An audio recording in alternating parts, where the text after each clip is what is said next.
सतगुरुदेव की जय। वीडियो को लाइक शेयर कमेंट ज़रूर करें और चैनल को सब्सक्राइब करना ना भूलें।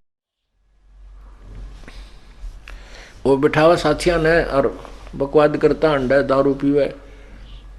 वो पैसा जो था वो उसमें ला दिया कि उसने बिजनेस शुरू कर दिया, उसमें लगा दिया, उसका एक्सीडेंट हो गया, छोरे का लड़का मृत्यु को प्राप्त हो गया और पैसा सारा बर्बाद हो गया। अब हम नो बिरानी आग जलते हैं, जो बच्चों के संस्कार हैं वो उनको मिलेंगे, उनसे ना आप कम कर सकते ना ज्यादा कर सकते। हम इसीलिए चिचड़ हो रहे हैं इन बच्चों के लिए, इसलिए दुखी हुए रहते हैं कि कहीं नू ना हो जाए, ऐसा ना हो जाए, क्योंकि हमें ज्ञान नहीं। जैसे राजा जनक थे और सीता उनकी पुत्री थी, उनका ब्याह कर दिया। राजा जनक को पता था कि उनको वनवास मिल गया और वो जंगल में भटक रहे हैं, 14 वर्ष भटकेंगे, तो वो कर सकता था मदद अपनी बेटी की। राजा था, बहुत ही अच्छा राजा था, बहुत अच्छा धनवान राजा था। तो वहां जंगल वहां भी थे, अपना बेटी को और दामाद को वहां जंगल में बैठा देता कि ले भाई तुम अपने वन में रहो और खाना पीना यहां से जाएगा, खूब सुविधा दे सकता था। लेकिन नहीं, वो विद्वान था, वो ज्ञान भगवान के विधान से परिचित था कि बच्चे की किस्मत के साथ वो खुद संघर्ष करेगी, हम उसकी कुछ मदद नहीं कर सकते और ना ही ऐसा हमें करने में कोई लाभ होगा। रावण के साथ युद्ध हुआ तब भी जनक ने कोई एक्शन नहीं लिया कि जैसे इनके कर्म है ये आप निपटेंगे, और वैसा ही हुआ। जनक ने मदद ना करी तो भी सीता का जीवन जैसा था वैसा ही प्रफुल्लित हुआ। इस प्रकार जो समझदार व्यक्ति ज्ञान के आधार में चलेंगे तो या बिरानी आग ना जलेंगे। मान लीजिए बच्चे ने कोई व्यापार किया है और आप भी साथ ही लग रहे हो, हानि होगी। तो जब आपको ये ज्ञान होगा कि इसके भाग में ऐसा ही लिखा है तो घना दुख ना होगा, क्योंकि हम जीव हैं, थोड़ा बहुत ठेस तो लगेगी, पर यू ज्ञान फिर उसको मरहम जल्दी कर देगा, मरहम उसका तुरंत लगा देगा, वो दर्द ज्यादा नहीं दुखी करेगा। ये बात याद आवेंगी या बिरानी आग है भाई काल न ला रखी है, इस ज्ञान से बुझेगी, ज्ञान से नॉर्मल होगी, कम होगी। और जो सत्संग नहीं सुनते वह रात ने भी मुंह ढक कर रोए, जा क्या होगा बेटा दुखी हो गया, हाय मर गया, नाश हो गया, तो यह आग बिरानी जलेगा। और नाम जिसके पास है भक्ति करेगा, भगवान ने रोआ भी का तो भगवान तुरंत उसको सांत्वना देगा, कहीं ना कहीं से समाधान करके देगा और बचाएगा। फिर कहते हैं कुबद कांचड़ी चढ़ी चित पे तू हो गया मनुष्य नागरे, सूझे नहीं सजन सुख सागरे, बिना प्रेम बैरागरे। या कुबद कांचड़ी चढ़गी चित पे और होया मनुष्य नागरे। ओए होए, एक बहुत बड़ा अधिकारी था, उसका इकलौता पुत्र, उसको बहुत अच्छी तरह शिक्षा देने के लिए उच्च मतलब अच्छे हाई फाई स्कूलों में उसको प्रवेश दिला के पढ़ा रहा था। एक गांव में एक बहन थी, उसका पति मर गया और उसके 15-16 एकड़ जमीन थी, और वो हकीकियों की लड़ाई संघर्ष में मार दिया किसी ऐसे झगड़े पे। तो उसको ये चिंता हो गई थी कहीं तेरे बेटे ने भी ना मार दे, इकलौता पुत्र था उसका भी माई का। वो अपने बेटे को लेकर के अपने पीर में रहने लगी, अगर इसको वहां पाल लूंगी, और वो जमीन दे दी ठेके पे और वहां से अपना सामान ले जाओ, गुजारा कर रही थी। लड़का उस समय वो 2-4 वर्ष का था, फिर वो 15, 16, 20 साल 18 वर्ष का हो गया। तो उसके लड़के ने कहा माँ चल अपने घर पर हम अपनी खेती खुद कराएंगे, या मामा के घर में कब तक रहेंगे, अपना घर है वहां चलेंगे। तो उस माई ने आकर के जिनको वो ठेके पर जमीन दे रखी थी, साझे पर दे रखी थी जैसे भी हिस्से में, उनसे कहा भी हमारी जमीन छोड़ दो। उन्होंने जमीन त्यागने छोड़ने से मना कर दिया कि हम जमीन ना छोड़ रहे। उसने फिर पुलिस में रिपोर्ट की। अब 15-16 एकड़ जमीन थी, नहर के साथ बहुत अच्छी उपजाऊ जमीन थी। वो बात उस बड़े अधिकारी तक पहुंच गई। उसने देखा, पता कराया, भाई देखो ये जमीन उनके कैसे है, कब्जे में क्यों है, कैसे है, जैसे भी। तो उनको पता चला पटवारी से कि ऐसा कोई नहीं है, विशेष कोई कब्जे वाली बात इनकी है नहीं और ये सेट हो सकता है। तो उसने उमाई को टाइम दे दिया कि तू 5-7 दिन के बाद आना, हम इसकी इंक्वायरी करते हैं, तेरी जमीन दिवा देंगे। जब दोबारा वो माई गई तो उसका लालच आ गया बड़े अधिकारी का, 16 किले जमीन तू को ना खरीद ले, सस्ती मिल रहा कती। उन जो जमीन बोया करते थे उन मुजारों को तो उसने धमका दिया। वो तो कहने लगे जी जो तुम कहोगे हम ऐसे कर देंगे, हमने छोड़ देंगे हम इसकी जमीन को। उधर से उस माई को कह दिया कि वो नहीं छूट सकती तेरी जमीन नहीं छूट सकती, उनके कब्जा हो गया है, उनका तो नाम गवाही चल रही है, ऐसे उगाही चल रही है, ऐसे ऐसे बता दिया। वो माई लागी रोन बुरी तरह। अब क्या होगा, ने बोला तने कुछ थोड़े बहुत पैसे चाहिए तो दिला दूंगा मैं। तो वह कई लाखों की जमीन थी, 10-20 हजार में वो माई पे ले ली, उस माई को दे दी, उसके अंगूठे दस्ते करवा के अपने नाम करो, अपने मतलब पत्नी का जैसे भी अपने कब्जे में उसने कर। अब बुढ़िया रोती हुई चली गई, क्या करे, जब यहाँ का सुप्रीम जब सबसे बड़ा अधिकारी जवाब दे दे तो फिर कहाँ जाए इंसान। अब बुढ़िया अपना लेके 10-20 हजार रुपये 15-16 किला गए 20 पहले ऐसा सस्ता समय था। उसने अपना किता और गुजारा कर लिया, बेचारी ने दुख सुख पाई। अब उस अधिकारी ने जिसने उसकी मदद करनी चाहिए थी, उसका फर्ज कर्तव्य था, उसने उस कव्वे वाला काम किया, काग वाला काम किया। कैसे, जैसे गधे की कमर टूट जाती है, जख्म बन जाता है, गधे की कमर पर जख्म बन जाता है काम करता है, और उस कौवा क्या करता है, उस जख्म के ऊपर, जिंदे के जख्म के ऊपर चोंच मार के मांस खाता है, उसको अधिक दुखी करता। तो उस अधिकारी को चाहिए तो था उस माई की मदद करता, कोई बात ना माई ऐसे ऐसी स्थिति है और आपका जमीन आपको दिलवाई जाएगी, क्योंकि ये कर्तव्य है उनका।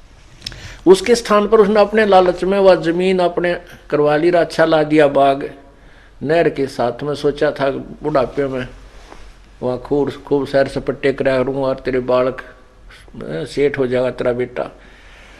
अब वो इकलौता लड़का था, खूब पढ़ाया लिखाया, लड़के को भी अच्छी पोस्ट मिल गई, शादी की तैयारी थी, कार दुर्घटना में वो लड़का मर गया। जिसके लिए उसने कुबिद कमाई थी, जिसके लिए उसने पाप कमाए थे, बिरानी आग में जड़ा था, वो लड़का ना रहा और वो पाप रह गए उसके ऊपर। आगे देखना क्या होगा उस व्यक्ति के लिए। तो यहां बताते हैं कि कुबिद कांचड़ी चढ़ गई छत पे तो हो गया मनुष्य नाग रे, ओए होए। अब उस नाग जैसा काम कर दिया, डंक मारा उसने, उस अमाई बर्बाद होगी। अपने स्वार्थ के लिए वह जमीन उसने अपने नाम करा ली। अब वो लड़का ना रहा जिसको सुखी देखना चाहता था, उसने किधर दामाद बरतेंगे, पड़ोसी लेंगे, भाई बंद बांटेंगे, और वो बनेगा गधा लंबी कमर का।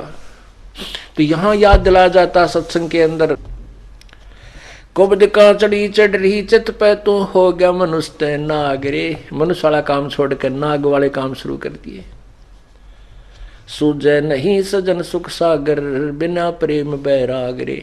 अब परमात्मा में बैराग और प्रेम जब जागेगा, तब जागेगा जब हम उसके संविधान से परिचित होंगे, अच्छे और बुरे का हमने ज्ञान हो जाएगा, फिर हम गलती नहीं कर सकते,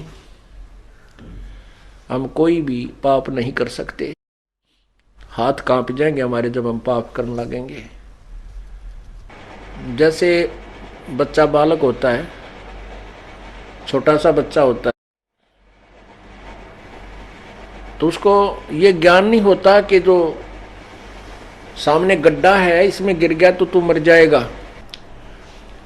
उस छोटे से बच्चे को नहीं पता होता कि सामने ये सांप है, ये तुझे डस लेगा तू मर जाएगा। उस छोटे से बच्चे को पता नहीं होता कि सामने एक बिजली का तार नीचे गिरा हुआ है और स्पार्किंग कर रहा है, टूटा हुआ आपस में थोड़ा जोड़ उसके अंदर है और उसमें आतिशबाजी सी हो रही है। उस बच्चे को नहीं मालूम कि ये तुझे मार डालेगी, उसको एक अच्छी वस्तु समझ के पकड़ लेता है उस तार को और मृत्यु को प्राप्त हो जाता है। ऐसे ही उस सर्प को जाकर के पकड़ने की चेष्टा करता है, वो सर्प उसको डंक लगा देता है, लड़का मृत्यु को प्राप्त हो जाता है, वो बेटा या बेटी बच्चा। अब उस अबोध बच्चे को पता नहीं था कि कितनी भयंकर ये जानवर है, कितनी भयंकर ये वस्तु है बिजली, और कैसा ये गहरा गड्ढा है। जब वो बच्चा जब बड़ा हो जाता है, वो फिर उसको ज्ञान होता है कि बिजली इतनी भयंकर है, इसका हाथ लग गया तो मृत्यु हो जाएगी। सर्प इतना भयंकर जानवर है कि इसको छू दिया तो डंक मारेगा और मर जाएगा। और गड्ढे के विषय में भी परिचित हो जाता है, फिर उसके निकट नहीं जाता, उनसे बचता है, दूर भागता है, औरों को भी आगाह करता है कि देखना सामने सर्प है, वापस हो लो। तो पुण्यात्माओं, जब तक हमें तत्व ज्ञान नहीं होगा, भगवान के विषय में जानकारी नहीं होगी, हम उस छोटे से बालक की तरह हैं जिसने कतिकाएं का ज्ञान को नहीं, किसी विषय में नहीं जानता कि जो कर्म तू करने जा रहा है तुझे कितने भयंकर सिद्ध होंगे, तू तेरी जान के शत्रु बन जाएंगे, तेरे साथ क्या बनेगी, किस योनि में तू जाएगा। और जब हम सियाने हो जाएंगे, तत्व ज्ञान से हमारी बुद्धि विकसित हो जाएगी, फिर हम उस पाप को नहीं कर सकते। जैसे वो सर्प, ये पाप कर्म हमें सर्प दिखाई देंगे। पुण्यात्मा, पृथ्वी पर पाप क्यों बढ़ गया? अज्ञानता के कारण। हम सेठ होना चाहते हैं, दूसरे को हड़प के, दूसरे का जो के साथ धोखा करके, उसकी संपत्ति में उसे कुछ हिस्सा ले करके या तो मिलावट करके, रिश्वत ले करके हैं, और 2 नंबर के धंधे करके हम सेठ बनना चाहते, कभी नहीं बन सकते। क्योंकि परमात्मा ने हमारे संस्कार पूर्व निर्धारित किए हैं, जो भी हमें मिलना है उसमें कोई परिवर्तन नहीं हो सकता। कब तक? जब तक हम पूर्ण परमात्मा की शरण में नहीं आएंगे और पूर्ण संत के द्वारा उस परमात्मा से लाभ पाने की विधि प्राप्त नहीं करेंगे, तो तब तक आपके किसी भी संस्कार में कोई परिवर्तन नहीं हो सकता। एक व्यक्ति था, उसने बताया कि ये ज्ञान सुनने के बाद आंखें खुल जाती है इंसान की। उसने बताया कि जी आपने जो ज्ञान सुनाया है ये सही बात है। क्या सुनाया था इस दास ने? कि जो पाप करते हो, आप सेठ बनना चाहते हो 2 के 20 बना के, तो वो पैसा आपके पास नहीं रहेगा, क्योंकि आपके भाग्य में नहीं है। आपके भाग्य में नहीं है वो पैसा, आपने 2 नंबर तक कमा तो लिया, लेकिन वो दूना डबल होकर जाएगा। और पैसा तो रहेगा नहीं, लेकिन उस पैसे 2 नंबर से कमाने के लिए जो पाप इकट्ठे किए थे, वो पाप तेरे पास रह जाएंगे, वो तुझे भोगने पड़ेंगे। अब उसने क्या बताया कि मेरा एक का लड़का था और 20-22 वर्ष का हुआ, उसकी शादी की तैयारी कर रहे थे, उसका जो है दोनों किडनी फेल होगी, दोनों गुर्दे फेल हो गए, खराब हो गए। तो उसके लिए पहले तो देसी वैद्य, फिर ऐसे झाड़े जंतर मंत्र संत साधुआं दौरा घूमे, फिर जब सब ने जवाब दे दिया, जब ऑल इंडिया मेडिकल में ले गए इंस्टीट्यूट दिल्ली में, पहले वहीं होते थे ये गुर्दे बदला बदली, वहाँ उन्होंने बताया कि इसके दोनों किडनी फेल होगी। ऐसे ही किसी से कह सुनकर कोई पैसे पूसे ले दे कर किडनी चढ़वाई बच्चे का। ऑपरेशन सफल हो गया लड़के का, लेकिन रुपये 3 लाख तो भी ऊपर लग गए हमारे। कोई बात नहीं भाई, बच्चे की जान बची, पैसे तो जो लगे सो लगे, खुशी मनाई। 6 महीने के बाद वही लड़का बस एक्सीडेंट में मृत्यु को प्राप्त हो गया। गुर्दे बदलवाने के बाद 6 महीने के उपरांत वही लड़का बस दुर्घटना में मर गया। और पैसे थे वह सारे गए। फिर उसने अपने कुकर्म गिनवाए कि मेरे साथ तो इससे भी ज्यादा और होना चाहिए था, शायद ये थोड़ा हुआ जो जिस तरीके से मैंने पैसे कमाए। उसने अपने धंधे के विषय में जानकारी दी कि मैं बहुत जुल्मी व्यक्ति था। अब आपके ज्ञान से अपने पाप दिखने लगे, नहीं तो मैं अपने पापा ने कभी नहीं देखूं था, और भगवान को लाने दिया करता है, भगवान मेरी गेल किए करी तनया कौन सा पाप मेरा आगे आ गया। अब मेरा अब पता लग गया कि जब इस जन्म में मैंने से पाप किए, पिछले में भी मेरी इसी स्थिति बूंदी वरती रही होगी कभी ना कभी। तो पुण्यात्माओं परमात्मा के तत्व ज्ञान के रोशनी में हमें अपने आगे और पीछे के कुकर्म दिखाई देने लग जाते हैं, और फिर हम बचने की चेष्टा करते हैं। हम अज्ञान अंधेरे में तो ठोकरे खाते रहते हैं, लेकिन ज्ञान में पाछा ठोकर नहीं खा सकता इंसान, या तो फिर उसको ज्ञान नहीं नशा कर रखा है। तो हमने इस नशे को भी उतारना है जो काल ने हमारे ऊपर कर रखा है, और इस अज्ञान को भी हटाना है। नशा कौन सा है? इस माया का, जिसके पास थोड़ा धन हो गया, फूला नहीं समावे, कोई पोस्ट होगी, पता नहीं नू सोचा के बन गया, ये तेरा संस्कार है। और यदि तूने भविष्य की तैयारी नहीं की तो 84 लाख जूनी फिर तैयार है। अब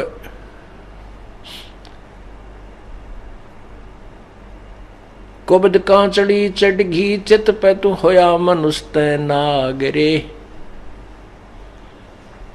अब सोजै नहीं सजन सुख सागर बिना प्रेम बैरागरे।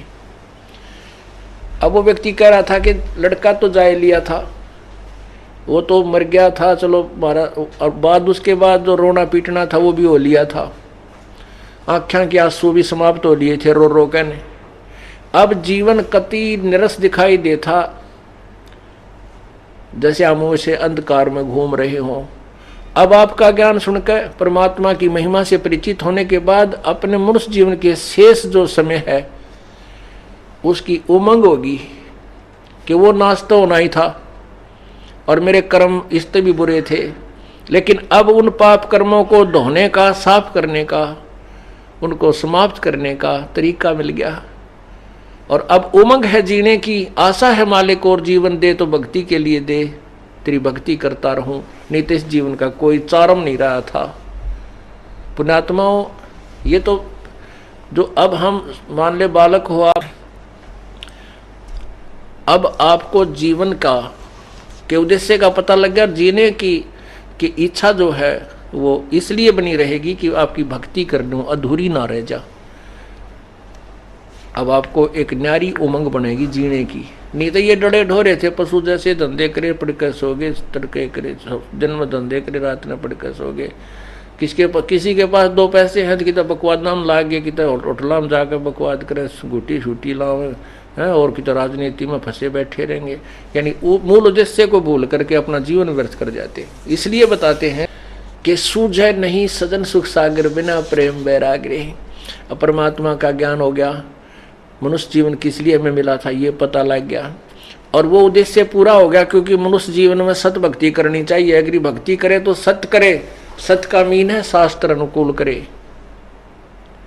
पवित्र गीता जी अध्याय नंबर 16 के श्लोक नंबर 23 में कहा है कि शास्त्र विधि को त्याग कर जो मनमाना आचरण करते हैं, अर्थात अपने मनमानी पूजाएं करते हैं जो शास्त्र अनुकूल नहीं है, उनको ना तो कोई कार्य सिद्ध होता है उनका, ना कोई सिद्धि होती है, ना सुख होता है, ना उनकी गति होती है। और इन 3 वस्तुओं के लिए हम भक्ति करते हैं। फिर हमें मनुष्य जीवन का जो ज्ञान हो गया कि ये किस लिए हमें मिला था, परमात्मा की भक्ति करनी है और शास्त्र अनुकूल करनी है। और शास्त्र अनुकूल भक्ति करते हुए जो तुम्हें आनंद आएगा, जो खुशी होगी, फिर जब ये संसार छोड़कर हम जाएंगे तो हमें आगे जा करके पछताना नहीं पड़ेगा। ठीक है, परमात्मा ने जितना जीवन दिया है, और जब ये शरीर छूटेगा तो हमें पश्चाताप नहीं बनेगा, हमने ना ये मन में नहीं आएगी ईब के बनेगी, ये मन में कति नहीं आओगी कि अब क्या बनेगा आगे, नहीं। अब हमने जैसा हमारी सामर्थ्य थी, जितनी हमारी मेहनत हमने किया, जैसा भी भक्ति की, वो आगे हमें प्यार मिलेगा। अब हम खाली नहीं जा रहे। जैसे बच्चे सब एग्जाम में बैठते हैं, जिन्होंने शिक्षा ग्रहण कर रखी है, खूब पढ़ाई कर रखी है, अभ्यास कर रखा है अपने पूरे वर्ष में, तो वो घबरा कर नहीं जाते, उसमें थोड़ी सी घबराहट होती है, ज़्यादा नहीं। और जो किसी ने किताबें उठा के ना देखी, कभी पढ़े ही नहीं, तो फिर वो जाते हैं, उनको पता होता है कि ये बूंदी बनेगी, के लिख का आऊँगा, कुछ याद है को नहीं। और वो घबराहट में कुछ थोड़ा बहुत याद है वो भी भूल जाते हैं, फिर तो वो फेल हो जाते हैं। ऐसे ही जब हम यहाँ संसार छोड़कर चलेंगे, क्योंकि हमने परमात्मा की जैसी सामर्थ्य अनुसार अपनी भक्ति दान धर्म किया हुआ है, तो हमने चिंता नहीं बनेगी, निर्भय होकर जाएंगे। और आगे परमात्मा आपको खड़े मिलेंगे, क्योंकि हम धनी के हो गए। हमने आगे स्थान बना लिया, शरीर छोड़ने से पहले हमारा आगे स्थान बन गया। कहाँ बन गया? हमारा गुरुजी हो गए। और गुरुजी संत जो होते हैं वो परमात्मा के नुमाइंदे होते हैं और अपने उस घर में ले जाते हैं जहाँ से वो आए होते हैं। तो आप जब यहाँ से चलोगे, परमात्मा आपको सामने खड़ा मिलेगा, आपका ठिकाना हो गया। और जिन्होंने आगे ठिकाना बनाया नहीं, भक्ति की नहीं, तो फिर वो कहीं ठिकाना नहीं है। वो 84 लाख योनियों के इस अरट के जैसे कुएं में वो फिर शुरू हो जाए। अरसुमरै सो हंस कहावै, कामी करो दी कागरे, बौरा न भरम विष के बन में, चल बेगमपुर बागरे। अब जैसे कोई भक्ति करता है उसको भगत जी कहते हैं, शराब पीता है उसको शराबी कहते हैं, चोरी करता है उसको चोर कहते हैं, डाके मारता है उसको डाकू कहते हैं। अब जैसे पहले कोई कैसी भी गलती करता था, अब भक्ति कर रहा है तो वो भगत जी हो गया। एक भक्त था हमारा सेवक, तो उसने नाम लिया,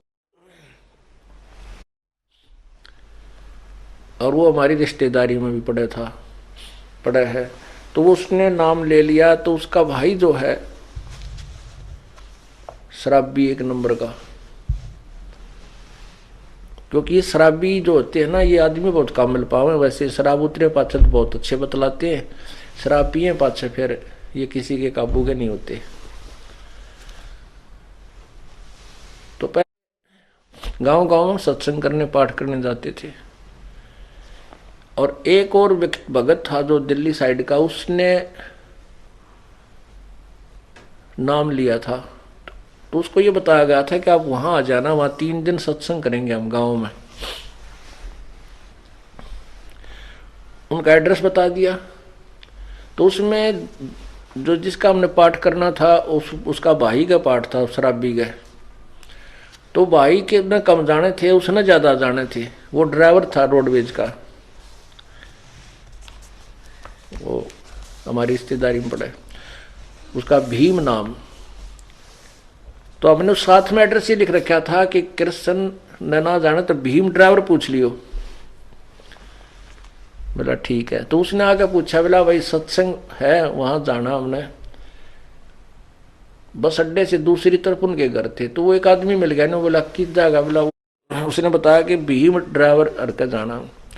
बोला उनका किसा सत्संग होता? एक नंबर का शराबी है, वहां का सत्संग होता। उसको पता नहीं था, दूसरे से पूछा, उसने भी नहीं कहा। बोला वो भीम ड्राइवर शराबी गए, वो किसे सत्संग कराओ भाई? वो घर जरूर बता देंगे, आगे चला जाए इस साइड में, वहां पूछ लिए। जगह बताते चले गए, 4 मिले, 4 ये शब्द बोले कि वो किसा शराबी हो, किसके? वो तो शराबी है। तो वो पहुंच गया वहां पर, उसने सत्संग सुन भी, वो तो नाम लिए रखा था उसने।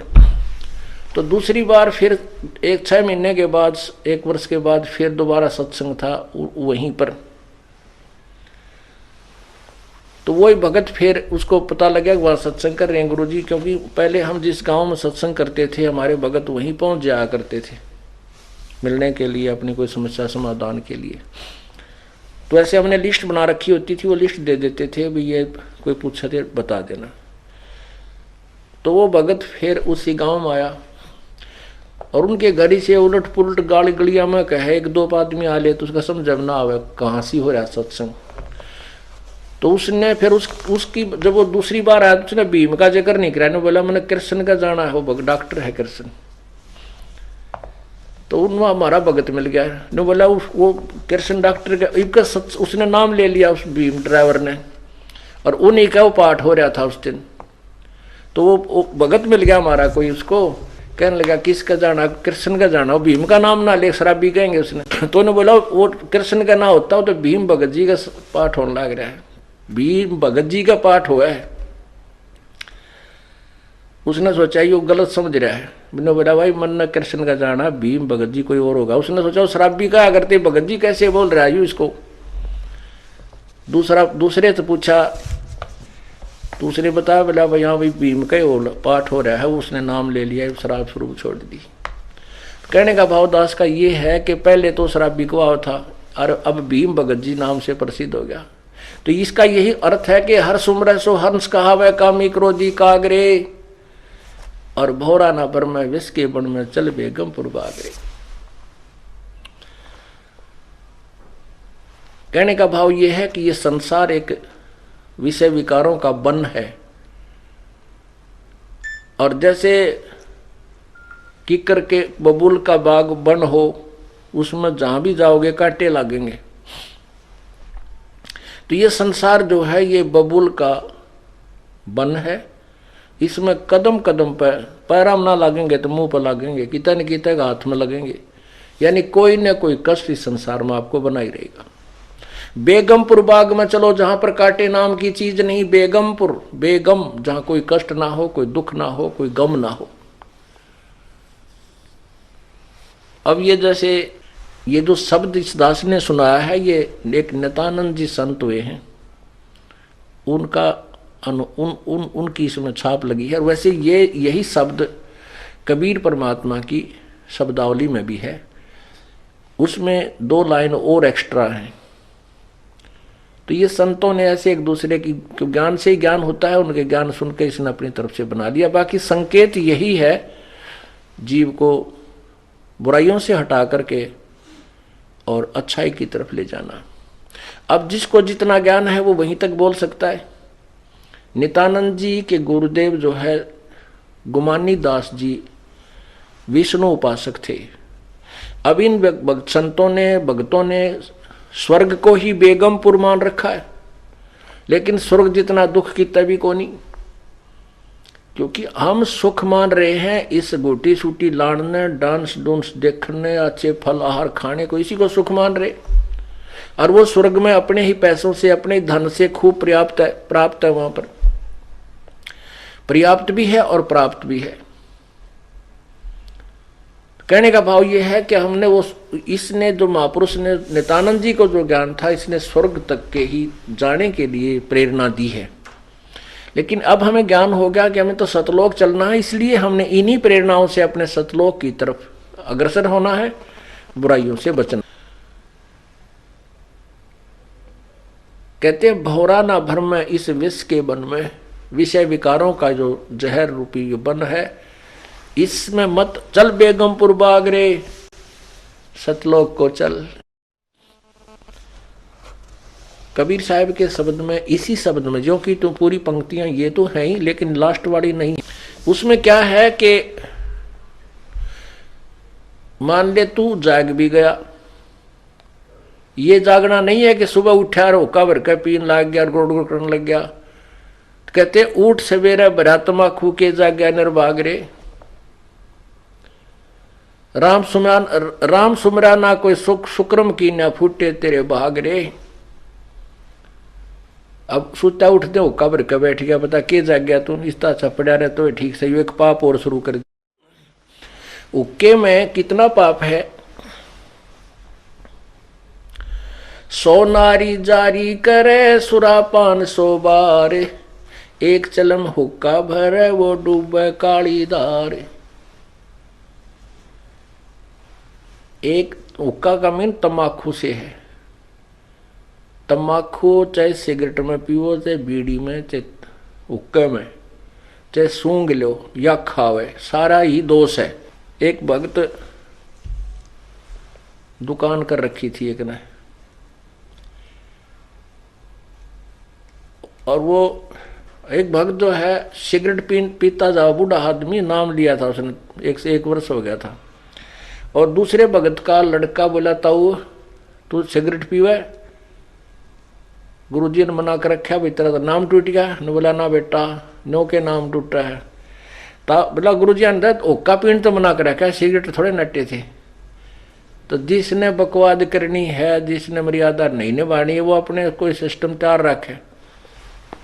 तो लड़के ने मिलकर उसको कहा, ताऊ तुम तो नाश कर लिया अपनी भक्ति का, तम्बाकू तो है ही, चाहे सिगरेट में पी ले, जहर न चाहे गिलास में पी ले, चाहे किसी कटोरी में गाली के पी ले, तो जहर है। तो क्या बताते हैं, कहते हैं पर द्वारा स्त्री का खुल है, 70 जन्म अंधा हो डोला है। सुरापान मदमासा हारी, गमन करें भोगे पर नारी, वो 70 जन्म कटेंगे शीशम, साक्षी साहिब है जगदीशम। जैसे किसी पर स्त्री गमन करने वाले को कितना दोष होता है, कहते हैं 70 जन्म अंधा हो डोले। फिर सुरापान मदमासा हारी, दारू पीवे, मांस आहार करे और पर स्त्री गमन करे, उसके साथ क्या होगा, सुरापान मदमासा हारी, गमन करे भोग पर नारी, 70 जन्म कटेंगे शीशम, साक्षी साहिब है जगदीशम। कहते हैं उसके 70 जन्म तक बुरी तरह दुर्गति से मृत्यु होगी, कभी मुर्गा बनेगा, कभी बकरा बनकर उसके शीश कटेंगे, यानी दुर्गति से बहुत बुरा हाल होगा। अब उन सबको मिलाकर 100 नारी जारी करे, ओए होए, और 100 एक, फिर कहते हैं मजरा पीवे कड़वा पानी और 70 जन्म कुत्ते के जानी, ओए होए। शराब पीने वाले के 70 जन्म कुत्ते के होंगे कंटिन्यूस, आगे गधे वाली नंबर जब बाद में होगा, पहले कंटिन्यूस 70 जन्म कुत्ते के होंगे। और कुत्ते का जन्म तो एक कब तेरा। अब तो दारू पी का बकवाद करें, और फिर कुत्ता गंदे नाले का पानी पीता है। तो कहने का भाव ये बता रहे हैं परमात्मा के 100 नारी जारी करे, एक पर स्त्री गमन का कितना पाप है, 70 जन्म अंधा हो डोला है, और 70 जन्म कटे शीशम। और कहते ऐसे ऐसे 100 कुकर्म कर ले, 100 पाप, 100 नारी जारी करे सुरापान 100 बार। एक बार शराब पीने तक कितनी हानि बताई, मदरा पीवे कड़वा पानी, 70 जन्म कुत्ते के जाने।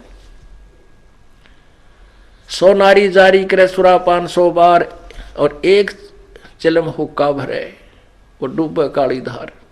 उनसे भी अधिक कितना पाप है, कहते एक हुक्का भर कर देने वाले को, पीने वाले का तो बेड़ा गर्क होएगा, जो भर कर दे उसमें सहयोग देता है उसको भी इतने पाप लगेंगे, वो भी डूबे काली धार अर्थात घोर नरक में डाला जाएगा।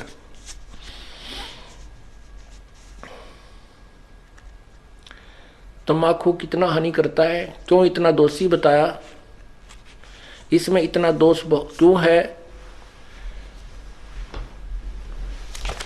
एक हुक्का पीने वाला या सिगरेट पीने वाला, बीड़ी पीने वाला हुक्का पीवे, धुआं छोड़े, वो धुआं सारे घर में घूमे, वो नवजात बालक छोटे छोटे वह सो रहे हैं, उनमें भी धुआं, श्वास से उसकी बदबू जावा धुएं की, यानी पूरे परिवार के नाक में दम रखे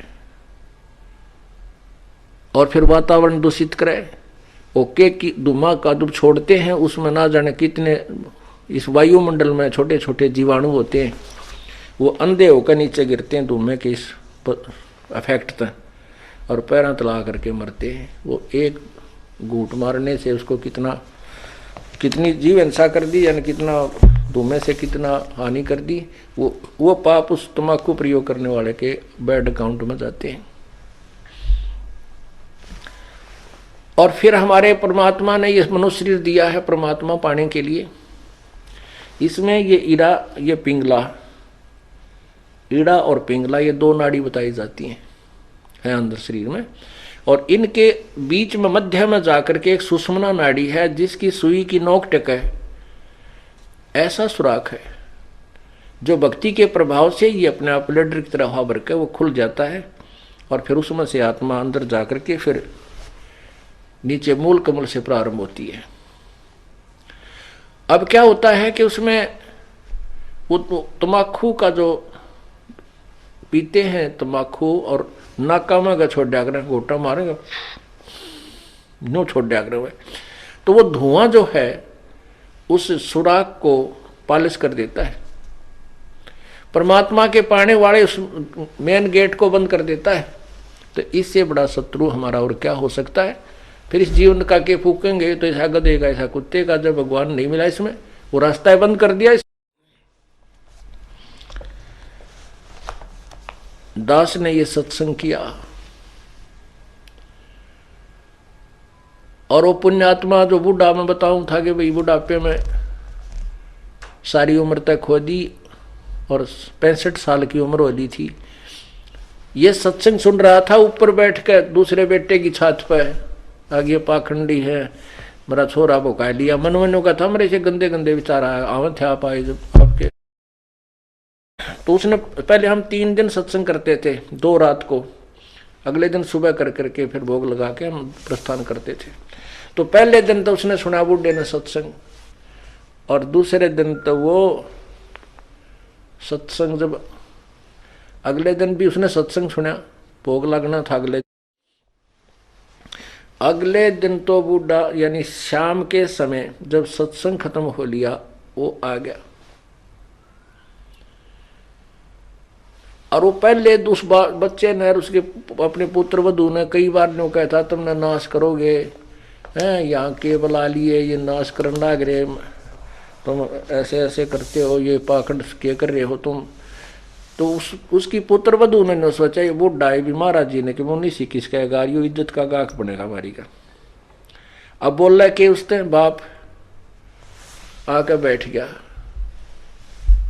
और वह खड़ी होगी दूर सी, अकीब देखे रखे के बोल रहेगा इसने के का बूढ़ा, और लोग ने शर्म लिया और भाई मैं माना रहा मारे इनके कहेगा। तो बूढ़ा ने बोला महाराज जी हमें पता था कि भाई जो सत्संग नहीं सुनते वह ठीक तो बोला नहीं करे, हमने सारी तरह के आदमी देखे, 4-5 वर्ष गांव में गए, हमने कोई इससे लेना देना नहीं था भाई, कोई राजी बोला उसका बोला, बुंडा बोला, अपने जुबान और कान दोनों बंद कर लेते। मैं कह लेगा मानने का थोड़ी बहुत बतावाएंगे भाई, नहीं मानने का तो इसकी मौज है। कहने लगा महाराज जी मेरे ये 3 बेटे बताए, उसने 2 इतना ध्यान नहीं।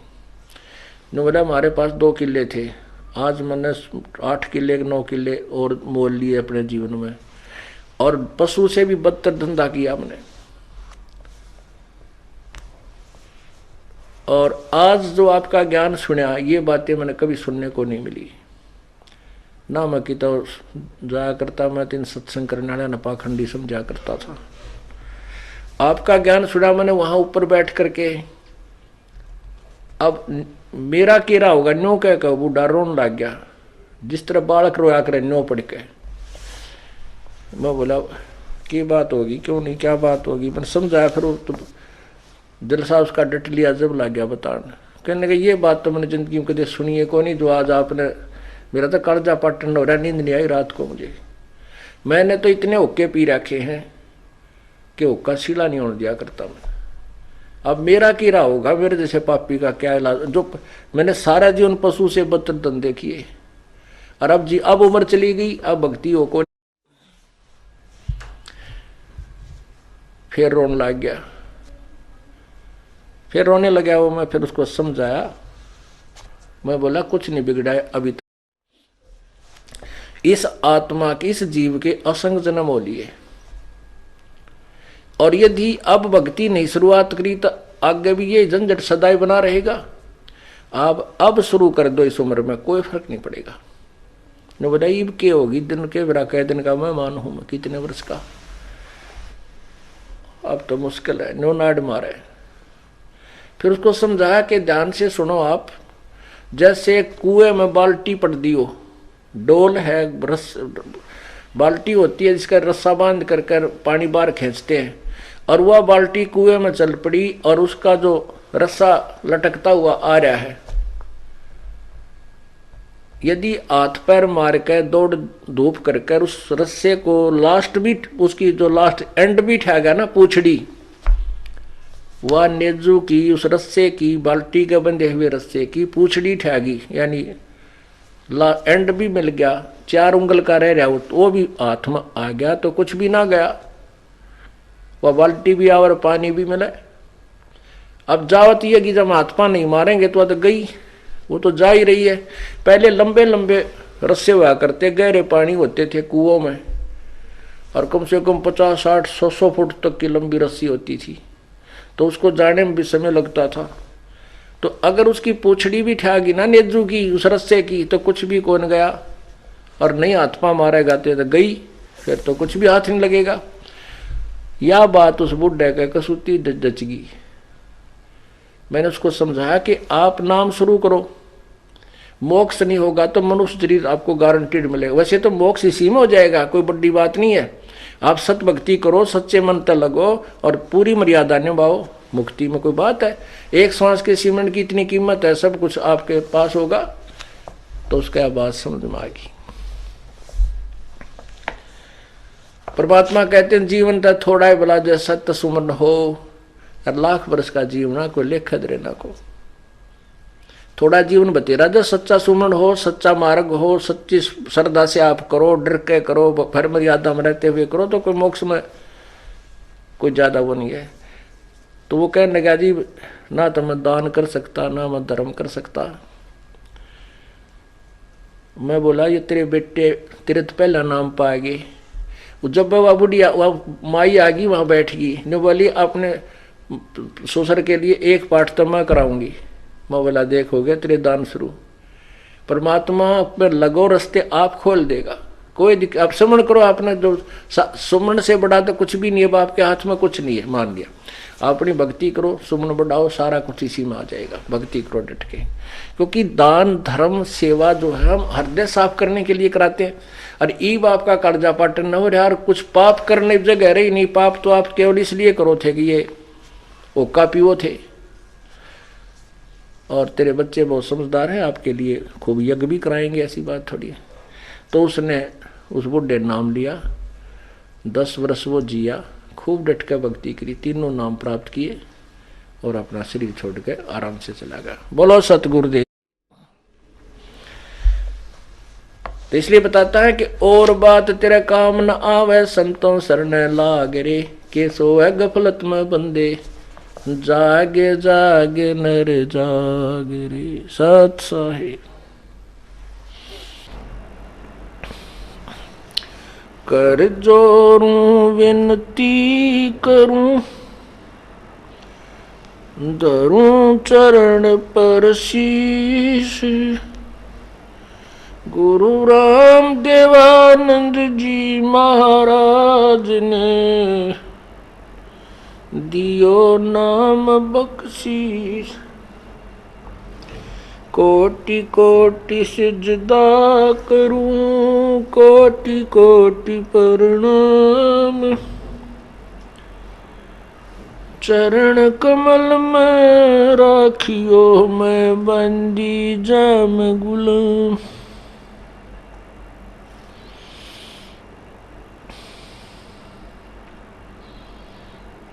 कुत्ता तेरे दरबार का, मोतिया मेरा नाम, गले प्रेम की जेवड़ी, जहाँ खेचो वहाँ जाऊं मैं, तो करो तो बावड़ू, दूर दूर करो तो जाऊं, ज्यों राखो त्यों ही रहूं, जो देवो सो खाऊं।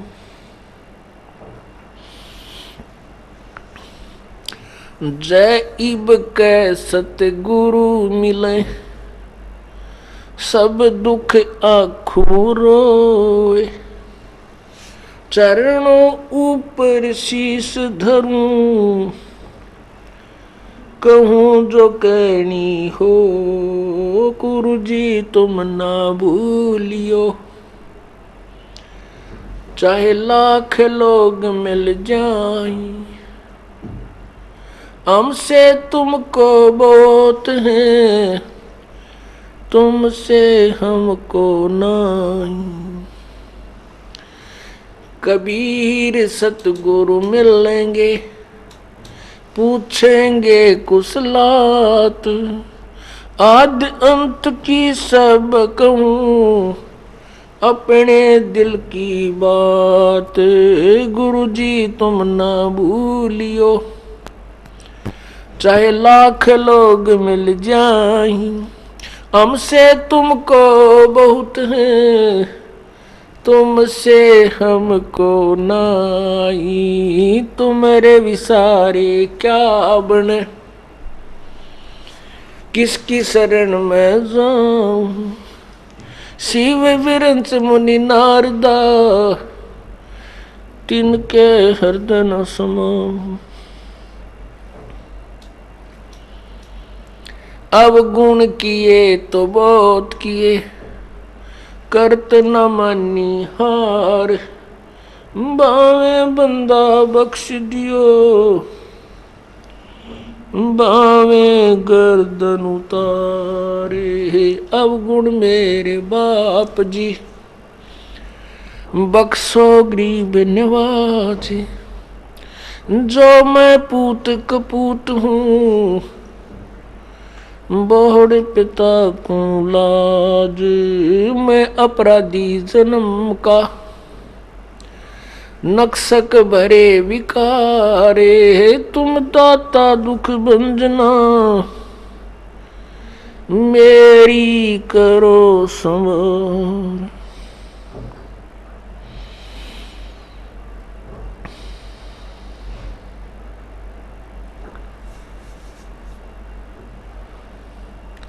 राम नाम रटते रहो, राम नाम रटते रहो, जब तक घट में प्राण। कबहू तो दीन दयाल के भनक पड़ेगी कौन।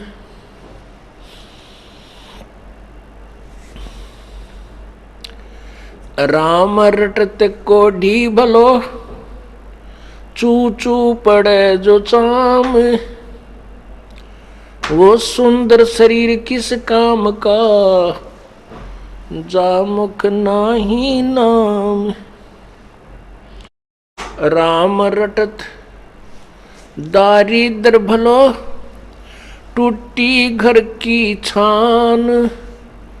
वो कंचन मैल किस काम के, जहाँ भक्ति नहीं भगवान।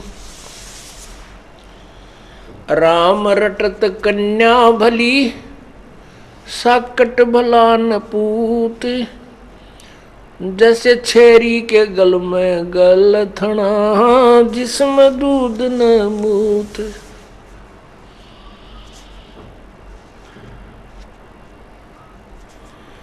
भाई लूट सको तो लूटियो, राम नाम की लूट।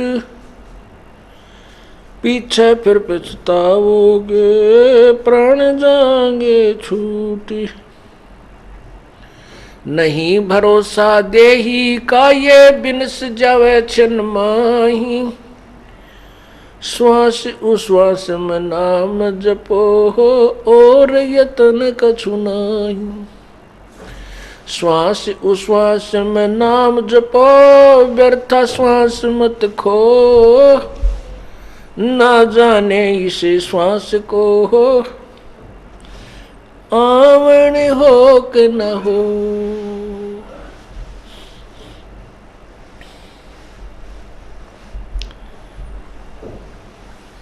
परम पिता परमात्मा पूर्ण ब्रह्म बंदी छोड़ कबीर देव जी, कबीर परमेश्वर, अल्लाह कबीर, हक्का कबीर, सत कबीर, अविनाशी कबीर, ये वही परमात्मा है जो बनारस में, काशी में 120 वर्ष तक एक धानक की अर्थात जुलाहे की भूमिका करके अपने तत्व ज्ञान का प्रचार करके और अपनी समर्थता का प्रमाण दे करके सह शरीर सतलोक चले गए थे। सह शरीर आए थे, सह शरीर सतलोक चले गए थे। पूरे विश्व में एक यही पूर्ण रूप से एक उदाहरण है, एक प्रमाण है कि परमात्मा सह शरीर आए थे और सह शरीर वापस गए थे।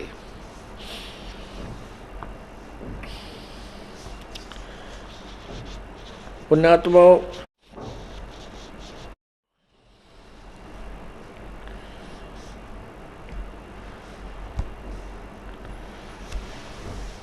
आपका सौभाग्य है कि आपको ये तत्व ज्ञान सुनने को मिला।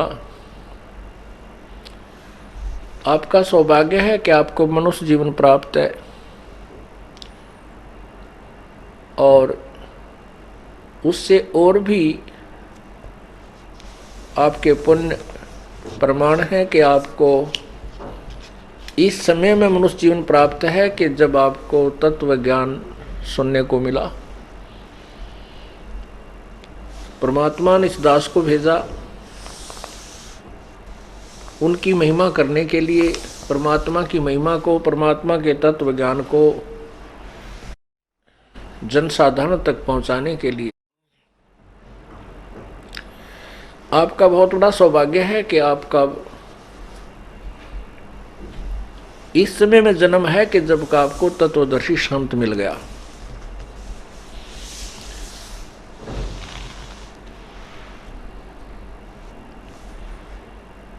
पूर्ण परमात्मा की प्राप्ति के लिए आत्मा उसी दिन से प्रयत्नशील है जिस दिन से ये उससे बिछुड़ी है, क्योंकि काल भगवान ने उसी दिन अपने रंग दिखाने शुरू कर दिए थे जिस दिन से हम इसे मिले। अर्थात हम सभी आत्माएं दुर्गा के अंदर थे और दुर्गा एक युवती लड़की परमात्मा ने बनाई और इस काल के पास भेजी थी। इस काल भगवान ने उसके साथ उसी समय से दुर्व्यवहार शुरू कर दिया था और उसी समय से वो परमात्मा को पुकारने लग गई थी, मेरी रक्षा करो, मुझे बचाओ। उसके बाद फिर हमारा जन्म हुआ। हम यहाँ पर काल ने सूझबूझ से इस 5 तत्वों की कैद में बांध करके ये झूठा सारा साजबाज हमारे ऊपर जकड़ दिया और हमें जीव बना दिया। पहले हम हंस रूप थे, परमात्मा परमहंस रूप है। हम आत्मा थे, प्रभु परमात्मा हैं। आत्मा और परमात्मा के गुण बहुत से मिलते जुलते हैं, केवल सामर्थ्य में अंतर है। बाकी परमात्मा का शरीर भी नूरी है, हमारा शरीर भी वहाँ नूर का होता है। आत्मा भी अविनाशी है, प्रभु भी अविनाशी है, लेकिन परमात्मा समर्थ है और आत्मा समर्थ नहीं है। अब हम वहां पर परमात्मा जैसे गुणों युक्त थे और यहां आकर के हम जीव बन गए। धर्मदास साहिब जी कहते हैं, मेरे हंसा भाई अंश रूप था जब तू आया, अपना स्वरूप भूल में भूला ताते जीव कहाया। मेरे हंसा भाई तू हंस रूप था जब तू आया। अब हमने उस परमात्मा को पाने के लिए फिर हंस ही बनना होगा, तभी हम उस परमेश्वर को पा सकेंगे, उसके लोक में रह सकेंगे। उसी समय से ये आत्मा परमात्मा की चाह में लगी हुई है। इस काल भगवान ने अपनी सूझबूझ से इस जीव आत्मा को भ्रमित कर दिया। झूठे गुरु बना के, झूठे संत भेज के शास्त्र विरुद्ध साधना पर सबको आरूढ़ कर दिया। पूर्ण परमात्मा का नामो निशान मिटा दिया। भगवान कैसा है, कौन है, ये सारी रोल गदोड़ कर दी।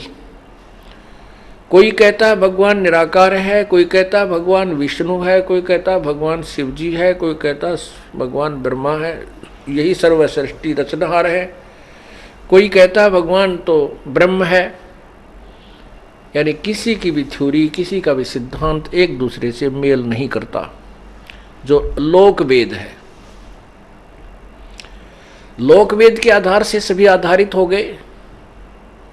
न तो पवित्र हिंदू धर्म के अनुयायियों को अपने पवित्र सदग्रंथों के विषय में जानकारी, और न ही पवित्र ईसाई धर्म के अनुयायियों को अपने ही सदग्रंथ के, अपने ही पवित्र बाइबल के विषय में जानकारी कि वो क्या बताना चाहता है, क्या संदेश दे रहा है, परमात्मा साकार है या निराकार, कौन है, कहाँ रहता है, ये सब विद्वान है हमारे सदग्रंथों में। लेकिन हमें जो ज्ञान प्राप्त है वो लोक वेद के आधार से है। नहीं पवित्र मुसलमान धर्म के अनुयायियों को पवित्र कुरान शरीफ के विषय में जानकारी है कि वो क्या संदेश हमें देना चाहता है। केवल लोक वेद के आधार से हमने जो सुनाया है कि अल्लाह परमात्मा गॉड निराकार है, वो फॉर्मलेस है, बेचून है, अर्थात उसकी कोई आकार नहीं है, वो केवल उसकी शक्ति सर्वव्यापक है। तो इस तरह की थ्योरी से, इस तरह के सिद्धांत से हम एक दूसरे से सुनकर संतुष्ट हो चुके थे।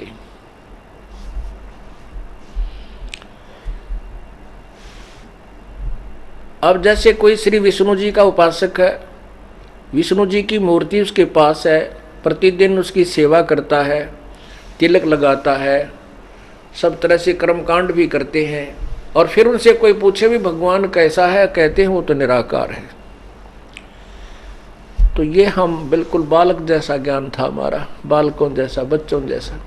ऋषि महर्षि और ब्रह्मा विष्णु महेश का भी ज्ञान बच्चों जैसा ज्ञान है, वो सदग्रंथों से अपरिचित है।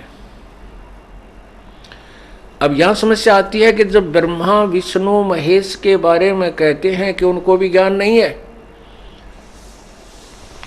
तो ये एक बहुत अभद्र सी बातें लगती है, अभद्र सी स्टेटमेंट लगती है किनको, जिन्होंने आज तक तत्वज्ञान कभी सुना ही नहीं और जिन्होंने अपने सदग्रंथों का भी ज्ञान नहीं। उसके लिए आपको थोड़ा सा सदग्रंथों का सहारा लेना पड़ेगा। पुण्यात्माओं, ये एक ऐसी जटिल समस्या होगी कि भगवान को भगवान सिद्ध करने के लिए ना जाने कितने प्रमाण देने पड़ते हैं। लाल को लाल ही सिद्ध करने के लिए ढेर सारे प्रमाण देने पड़ते हैं, क्योंकि लाल को तो हमने, किसी ने, अनजानों ने कौड़ी बना रखा है और छोटे सिक्कों को लाल सिद्ध कर रखा है। उनको महत्व हमें सुना रखा है, लेकिन लाल के गुण जरूर गा रखे हैं, परंतु लाल से अपरिचित हैं। ब्रह्मा विष्णु महेश भी ज्ञान से परमात्मा के बारे में बिल्कुल नहीं जानते, अपरिचित हैं। सबसे पहली बात तो ये ध्यान रखनी चाहिए, हमें याद रखना चाहिए कि हमने श्री ब्रह्मा जी, श्री विष्णु जी, श्री शिव जी का ज्ञान कहाँ से प्राप्त हुआ? पवित्र पुराणों से, क्योंकि इनसे अलग कोई शास्त्र नहीं जो इनकी जानकारी देते हो। उन्हीं पुराणों में क्या लिखा है वो हम अब स्वयं पढ़ेंगे, क्योंकि हम अब अक्षर ज्ञान युक्त हैं। पहले समस्या क्या रही कि हमारे पूर्वज थे वो तो थे अनपढ़, अशिक्षित, और एक संस्कृत भाषा को पढ़ने का एक ही वर्ग को अधिकार था। उनको ABC का ज्ञान था ही नहीं, क्योंकि ब्रह्मा को नहीं, विष्णु को नहीं, शिव जी को नहीं, तो अन्य देवता ब्राह्मणों को और गुरुओं को, संतों को, ऋषियों को कहाँ से हो सकता है? आपको एक झलक दिखाते हैं।